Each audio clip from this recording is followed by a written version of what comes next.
আমি সব কিছু মেনে নিতে পারবো, কিন্তু আমার জন্য তুই কষ্ট পাবি যা আমি মানতে পারবো না। ফাহিমকে তুই পছন্দ করিস, ওকে নিয়ে এতটা দিন অনেক কিছু ভেবেছি, আমি চাই না ওগুলো মিথ্যা হয়ে যাক। হ্যাঁ, পছন্দ করার মতো দুনিয়াতে একটাই ছেলে আছে না? কয়েক মাসে ভালো লাগা কয়েকদিনই চলে যাবে।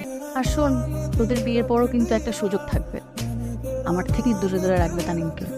আজকাল কিন্তু এসব অহরহ ঘটে। আপনার কোনো দোষ নেই, আপনি আমাকে অনেকবার বলতে চেয়েছেন, আমি ইচ্ছে করে শুনিনি। আমি বেশি ইমোশনাল কথাবার্তা বলবো না, বান্ধবী আমার আবার কেঁদে ফেলবে, আবার মেকআপ নষ্ট হবে। আমি শুধু আপনাকে একটা কথা বলবো, তোরে যদি ওই সময় আমাকে আপনার নাম ঠিকানা দিত, আমি কিন্তু আপনাকে ঠিকই শাসিয়ে আসতাম। তখন তো প্রেমিক ছিলেন, এখন আমার বান্ধবীকে আপনার হাতে তুলে দিচ্ছি। যদি কখনো শুনি তোরে কি কষ্ট দিয়েছেন, খবর আছে কিন্তু। সামনের মাস থেকে মার্শাল আর্ট শিখবো ঠিক করেছি।